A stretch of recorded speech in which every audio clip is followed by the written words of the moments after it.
Good morning बच्चों। आज हम लोग क्लास 8 का chapter 7 reaching the age of adolescence का सॉल्यूशन करेंगे।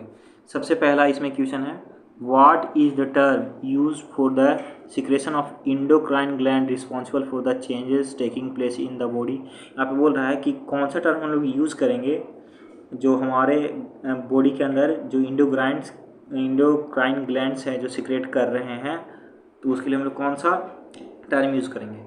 The hormones are the chemical messenger secreted by the ductless gland, they are responsible for the change taking place in the body. बोल रहा है यहाँ पे कि जो हार्मोन है वो एक केमिकल मैसेंजर है जो डक्टलेस ग्लैंड्स द्वारा रिलीज किया जाता है, और यही हमारे बॉडी में रिस्पॉन्सिबल होता है चेंजेस के लिए। दूसरा हमारा क्वेश्चन है, डिफाइन एडोलेसेंस। Define adolescence. तो adolescence is the period between the beginning of the puberty. जो एडोलेसेंस होता है वो पीरियड होता है प्यूबर्टी का स्टार्ट होने का। It begins around the age of 11। ये कब स्टार्ट होता है? तो 11 साल के एज में स्टार्ट होता है, एंड लास्टेड टिल 18 और the 19 years of the age. और कब तक रहता है? तो 18 से 19 साल तक रहता है। The period of adolescence may vary from person to person. जो पीरियड है एडोलेसेंस का वो पर्सन टू पर्सन वैरी करता है, चेंज होता रहता है। During this time two type of changes take place in the body. इस समय हमारे बॉडी में दो तरह के चेंजेस होते हैं। Adolescence in the one set of the reproductive maturity. जो एडोलेसेंस होता है उस एडोलेसेंस के कारण हमारे शरीर में रिप्रोडक्टिव मैच्योरिटी आता है। फिर दूसरा हमारा क्या होगा? Development of the secondary sexual characters. और हमारे शरीर में सेकेंडरी सेक्सुअल कैरेक्टर्स का डेवलपमेंट होता है एडोलेसेंस के कारण। फिर हमारा तीसरा क्वेश्चन आता है, what is menstruation, explain. Menstruation क्या होता है उसको हम लोग को एक्सप्लेन करना है। तो menstruation is the process of the seedings of the urinary tracts. Menstruation एक प्रोसेस है जिसमें सीडिंग होता है यूरिनरी ट्रैक्स का, लेयर्स का। It begins at puberty. ये कब स्टार्ट होता है? तो प्यूबर्टी के समय स्टार्ट होता है। It is also known as the monthly discharge. इसको और दूसरे नाम से जाना जाता है जैसे कि मंथली डिस्चार्ज के नाम से। The inner lining of uterus become thick and it supplied with the blood to nourish the embryo. बोल रहा है कि जो इनर लाइनिंग होता है यूटेरस का वो थिक, मोटा हो जाता है और उसमें ब्लड सप्लाई किया जाता है ताकि जो एम्ब्रॉय है वहाँ पे नॉरिश हो सके। If the egg is left unfertilised, अगर जो एग है वो अनफर्टिलाइज होता है, मतलब फर्टिलाइजेशन नहीं होता है, then the lining of the uterus break down and get released in the form of blood through the vagina. तब जो यूटेरस का लाइनिंग होता है वो टूट जाता है और उसके बाद वो वेजाइना से ब्लड के रूप में बाहर निकल जाता है। The shedding of the urinary layer lasted for about 2 to 5 days। तो सीडिंग होता है यूरिनरी लेयर का वो कितने दिनों तक रहता है? तो 2 से 5 दिनों तक। This cycles occur every month and is known as menstrual cycle. और ये साइकिल है जो हर एक महीना में होता है और इसको मेंस्ट्रुअल साइकिल के नाम से जाना जाता है। हमारा चौथा क्वेश्चन है, list the changes in the body that take place at puberty. यहाँ पे हम लोग को बताना है कि प्यूबर्टी के समय हमारे बॉडी में क्या क्या चेंजेस होते हैं। तो चेंजेस ऑनसेट ऑफ प्यूबर्टी, जो चेंजेस हमारे प्यूबर्टी के समय में होते हैं वो कौन कौन है? A drastic increase in the height and the wait.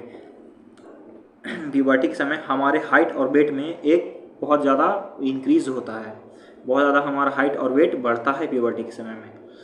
Broadening of the shoulder and the windings of the chest in the boys. बोला कि बॉयज़ में जो शोल्डर है उसका चौड़ा होना और मजबूत होना। In girls the region below the waist become wider. और वहीं लड़कियों में जो कमर के नीचे का जो हिस्सा होता है वो चौड़ा होना स्टार्ट होता है, wider. In boys under the influence of hormone the larynx become prominent in produce out. बोल रहा है कि बॉयज़ में ह्यूमन हार्मोन के इन्फ्लुएंस में जो लैरिक्स होता है वो प्रोमिनेंट हो जाता है और प्रोड्यूस आउट होता है, बाहर की ओर निकल जाता है। And this is known as Adam apple. इसको एडम एप्पल के नाम से भी जाना जाता है। The vocal cord become longer and thicker. जो वोकल कॉर्ड होता है वो लंबा और थिक हो जाता है, मोटा हो जाता है। This change cause the voice to become hoarse. बोल रहा है कि यही जो चेंज है वो वॉइस को कैसे कर देता है? कड़ा या भारी कर देता है। The appearance of hair in the area such as under arms, face, hand and the leg. और प्यूबर्टी के समय जो बॉयज़ में जो हेयर्स हैं फेस पे, अंडर आर्म्स में, लेग्स में ग्रो होने लगते हैं। The parents of essence as a result of the excessive secretion of the oil from the skin. और इस समय प्यूबर्टी के समय जो एसेंस होते हैं वो किसके कारण होते हैं, तो ये एक्सेसिव ऑयल का सिक्रेशन के कारण होते हैं जो हमारे स्किन से सिक्रेट होता है। और अगला point, testes grow and start producing sperm in male. इस समय प्यूबर्टी के समय जो टिस्टिस होता है मेल में वो स्टार्ट हो जाता है स्पर्म प्रोड्यूस करने के लिए। Where in female the ovary in large and start producing matured egg. वही फीमेल में इस समय जो ओवरी होता है वो बड़ा हो जाता है और एग्स को प्रोड्यूस करना स्टार्ट कर देता है। हमारा 5वां क्वेश्चन है, prepare a table having 2 columns dissipating names of the endocrine gland and hormone secreted by them. हम लोग को यहाँ पे एक टेबल प्रिपेयर करना है जिसमें एक तरफ इंडोक्राइन ग्लैंड लिखना है और दूसरी तरफ उनसे सीक्रेट होने वाले हार्मोन्स का नाम। तो यहाँ पे दिया हुआ है सबसे पहले टिस्टिस। टिस्टिस कौन सा हार्मोन सीक्रेट करता है, तो वो सीक्रेट करता है टेस्टेस्ट्रॉन। ओवरी ओजिस्ट्रॉन, कौन, oestrogen. Thyroid thyroxine, adrenal adrenaline, pancreas insulin, pituitary growth hormone, ये सीक्रेट करता है। हमारा 6वां क्वेश्चन है, what are sex hormone. Sex hormones क्या चीज़ होते हैं, why are they name so, और वो लोग का ऐसा नाम क्यों पड़ा, स्टेट देयर फंक्शन, और उसके बाद उन लोग का फंक्शन को भी हम लोग को लिखना है। तो हम लोग स्टार्ट करते हैं। Sex hormones are the chemical substance produced by the sex organ. हो रहा है कि जो सेक्स हार्मोन होते हैं वो केमिकल सब्सटेंस होते हैं जो सेक्स ऑर्गन द्वारा प्रोड्यूस किए जाते हैं। For example, testosterone is the male sex hormone produced by the testis. Example में होगा जैसे कि टेस्टोस्टेरोन जो मेल सेक्स हार्मोन है जो मेल के अंदर मेल सेक्स ऑर्गन से प्रोड्यूस होता है। एंड वहीं oestrogen is the female sex hormone produced by the ovary. वहीं जो ईस्ट्रोजेन होता है वो फीमेल सेक्स हार्मोन होता है जो किसके द्वारा प्रोड्यूस होता है, ओवरी के द्वारा। Sex organ secret these hormone and affect the sexual features of an organism. जो सेक्स ऑर्गन है ये हार्मोन्स को सीक्रेट करते हैं और किसी भी ऑर्गेनिज्म के सेक्सुअल फीचर्स को इफेक्ट करते हैं, प्रभाव डालते हैं सेक्सुअल फीचर्स पे। Hence they are known as sex hormone. इसी कारण ये सेक्स हार्मोन के नाम से जाने जाते हैं। अब फंक्शन ऑफ सेक्स हार्मोन, अब हम लोग को पढ़ना है function of sex hormone. Testosterone के बारे में आगे हम लोग पढ़ते हैं, तो इसका क्या काम है इसके बारे में हम लोग पढ़ते हैं। This hormone is responsible for the development of secondary sexual characters in the boy such as the growth of the beard, the voice becoming hoarse, development of the reproductive organ etc। बोल रहा है कि जो testosterone होता है वो किसके लिए रिस्पॉन्सिबल होता है, तो टेस्टोस्टेरोन हार्मोन हमारे शरीर में सेकेंडरी बॉयज़ के शरीर में सेकेंडरी सेक्सुअल कैरेक्टर्स को डेवलप कराने के लिए रिस्पॉन्सिबल होता है, जैसे बियर्ड, वॉइस का मोटा होना, डेवलपमेंट ऑफ रिप्रोडक्टिव ऑर्गन का डेवलपमेंट के लिए। अब आता है oestrogen. This hormone is responsible for the development of secondary sexual characters in the female such as the enlargement of the breast. बोल रहा है कि ये जो हार्मोन है ये फीमेल्स में सेकेंडरी सेक्सुअल कैरेक्टर को डेवलप कराने के लिए रिस्पॉन्सिबल होता है, जैसे कि ब्रेस्ट का इनलार्जमेंट होना, चौड़ा होना, development of the female reproductive organ, और इसमें ये और क्या चीज़ मदद करता है, तो फीमेल रिप्रोडक्टिव ऑर्गन को डेवलप करने में भी मदद करता है। अब हमारा 7वां क्वेश्चन है, चूज़ द करेक्ट ऑप्शन। यहाँ पे हम लोग को ऑप्शन चूज़ करना है। यहाँ पे एक तरह से ये मल्टीपल चॉइस क्वेश्चन है। Adolescents should be careful about they eat because. जो एडोलेसेंट्स होते हैं जैसे कि जो 18-19 साल के बीच में जो होते हैं लड़के, या 16 साल या 18 साल के बीच में होते हैं, वो लोग को अपना किस चीज़ पे ध्यान रखना चाहिए, वो जो खाते हैं उसके किस चीज़ पे ध्यान रखना चाहिए। Proper diet develop their brains, ये होगा पहला option. Proper diet is needed for the rapid growth taking place in their body, या प्रॉपर डाइट उन लोग को लेना चाहिए इसलिए ताकि उन लोग के शरीर में जो रैपिड ग्रोथ हो रहा है उसको मेंटेन करने के लिए, रिपेयर करने के लिए। Adolescents feel hungry all time, और या फिर एडोलेसेंट्स जो होते हैं वो हमेशा हंग्री फील करते हैं। Testis birds are well developed in the teenage, और जो टेस्टिस बर्ड्स होते हैं वो टीनेज में अच्छी तरह डेवलप होते हैं, इसके लिए हम लोग को लेना चाहिए अच्छा डाइट।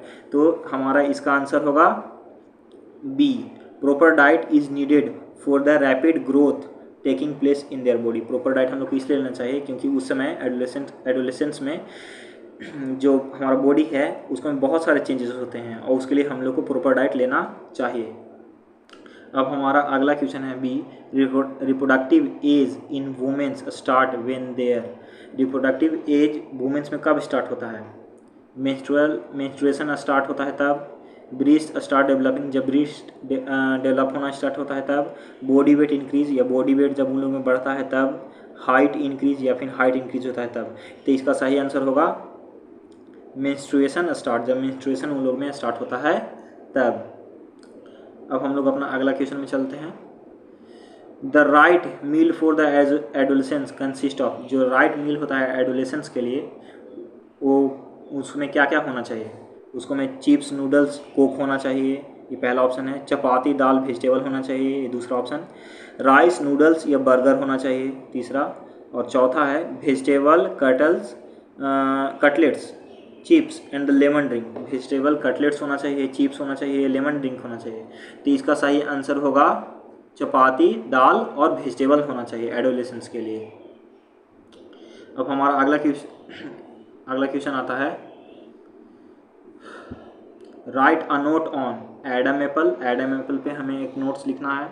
सेकेंडरी सेक्सुअल कैरेक्टर पे लिखना है। Sex determination in the unborn baby पे लिखना है। तो सबसे पहले हम लोग एडम एप्पल से स्टार्ट करते हैं। तो सबसे पहले हम लोग एडम एप्पल के बारे में पढ़ते हैं।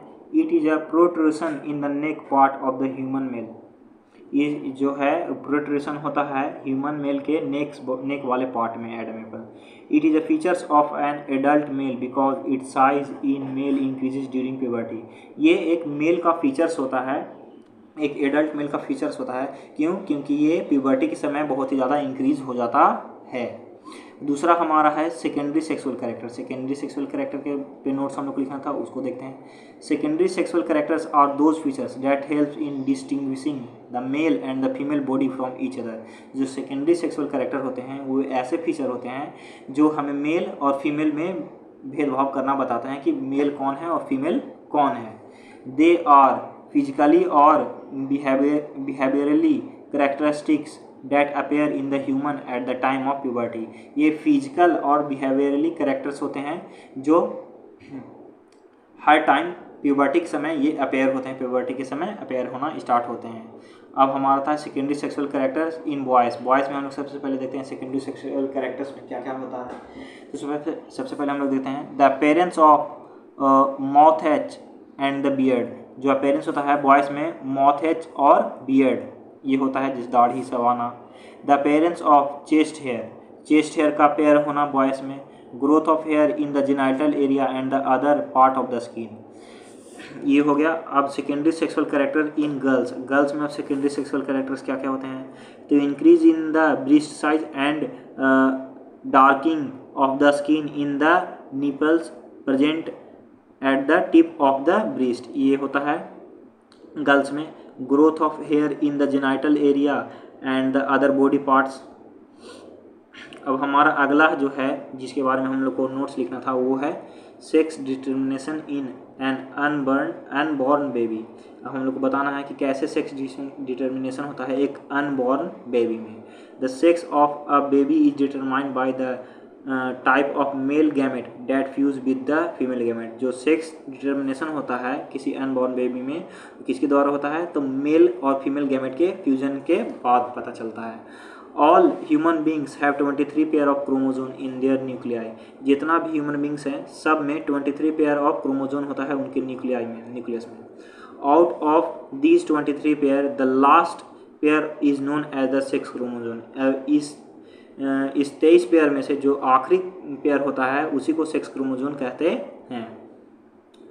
द ह्यूमन मेल है 23 pair of chromosome including X Y sex chromosome. बोल रहा है कि जो ह्यूमन मेल होते हैं उनमें 23 पेयर ऑफ क्रोमोजोन होते हैं और उसमें एक्स वाई सेक्स क्रोमोजोन भी होता है। Therefore the male gamete has 22 chromosomes and either X or Y sex chromosome. इसी कारण जो मेल है मेल के पास 22 क्रोमोजोन्स होते हैं और उसके अलावा 2 सेक्स क्रोमोजोन होते हैं एक्स और वाई।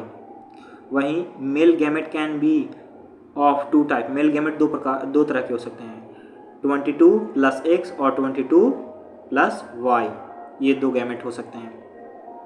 वहीं फीमेल में, female has 23 pair of the chromosomes including XX sex chromosome.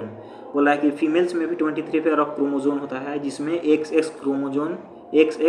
Sex chromosome होता है। Therefore their gamete can only have 22 chromosome and 1 X sex chromosome. इसी कारण वो जो गैमेट होता है फीमेल गैमेट, उसमें 22 क्रोमोजोम्स और एक सेक्स क्रोमोजोम होता है। Type of gamete mails females में क्या क्या होते हैं, तो 22 + X होंगे। यहाँ पे आप लोगों के लिए बता दिया गया है कि कैसे कैसे यहाँ पे ये पता किया जाता है एक अनबॉर्न बेबी में। Thus, a mother provide only एक chromosome. The sex of the baby is determined by the type of the male gamete that fuse with the X chromosome of the male. ये तो हम लोग को पता हो गया अब कि जो मदर है वो सिर्फ X क्रोमोजोम प्रोवाइड करती है फ्यूज़न में, लेकिन वही ये डिपेंड करता है कि जो अनबॉर्न बेबी होगा, मेल होगा या फीमेल होगा, वो फादर के गैमेट डिपेंड करता है। क्यों? क्योंकि फादर के पास X क्रोमोजोम भी होता है और Y क्रोमोजोम भी होता है, जिससे हम लोग डिटरमाइन करते हैं। उसके बाद हमारा 9वां क्वेश्चन है, the table below show the data on likely height of the boy and the girls as the grow in the age. बोल रहा है कि यहाँ पे जो डाटा दिया हुआ है बॉय और गर्ल्स के एज हाइट के बारे में दिया हुआ है। Draw a graph showing height and the age for both boys and girls on the same graph paper. बोल रहा है कि यहाँ पे हम लोग को एक ग्राफ पेपर पे ग्राफ बनाना है, जिसपे हम लोग को बॉयज़ और गर्ल्स का हाइट के बारे में दिखाना है सेम एज पे। तो सबसे पहले यहाँ पे दिया हुआ है हमारा एज, 0 एज, तो बॉयज़ का होता है 53 सेंटीमीटर, गर्ल्स का भी होता है 53 सेंटीमीटर। 4 साल बाद 96 सेंटीमीटर, 92 सेंटीमीटर। 8 साल बाद 114 सेंटीमीटर बॉयज़ में होता है, 110 सेंटीमीटर गर्ल्स में होता है हाइट। 12 साल बाद 129 सेंटीमीटर बॉयज़ में होता है, 133 सेंटीमीटर गर्ल्स में होता है। 16 साल बाद 150 सेंटीमीटर बॉयज़ का हाइट होता है और गर्ल्स का भी हाइट 185 सेंटीमीटर होता है। लेकिन वही 20 साल बाद तो 173 सेंटीमीटर बॉयज़ का होता है और 165 सेंटीमीटर गर्ल्स का होता है। तो इसको हम लोग को ग्राफ पे दिखाना है। तो देखिए यहाँ पे आप लोगों को ग्राफ पे बताया हुआ है, यहाँ पे अच्छा तरीके आप लोग यहाँ पे समझ सकते हैं। यहाँ पे देखिए बोलना चाह रहा है, यहाँ पे सॉल्यूशन में और दिया हुआ है, the graph explain the relation between the age and the height of the boys and the girls. यहाँ पे जो ग्राफ है वो बता रहा है क्या चीज़ के बारे में, तो बॉयज़ और गर्ल्स के हाइट के बारे में, उनके एज के साथ में बता रहा है। During puberty there is a drastic increase in the height in both boys and girls. पूरा कि प्यूबर्टी के समय बहुत ही भयंकर इंक्रीज होता है, बहुत ही खतरनाक इंक्रीज होता है बॉयज़ और गर्ल्स के हाइट में। Based on the above graph it can be concluded, ऊपर में जितने भी ग्राफ दिए हैं उसे हम लोग समझ सकते हैं। During the age of 4 and 8 years, 4 से 8 साल के बीच में, girls have less height as compare to boys. लड़कों के मुकाबले लड़कियों का हाइट कम होता है। In between 12 to 13 year there is a sudden increase in the height of the girls and become more than the boys। लेकिन वही 12 से 13 साल के बीच में अचानक लड़कियों का हाइट बॉय के मुकाबले बढ़ जाता है। In later year growth in the boy sex become stable और both sex become stable। कुछ साल बाद जो दोनों सेक्स है उन लोग के बीच में जो सेक्सुअल ग्रोथ है वो स्टेबल होता है। Growth in puberty is due to the hormone produced in the body. और जो प्यूबर्टी के समय जो ग्रोथ होता है वो हार्मोन के कारण होता है, हार्मोन जो हमारा शरीर प्रोड्यूस करता है उसके कारण होता है। तो आज का हमारा चैप्टर 7 का सॉल्यूशन ख़त्म हुआ।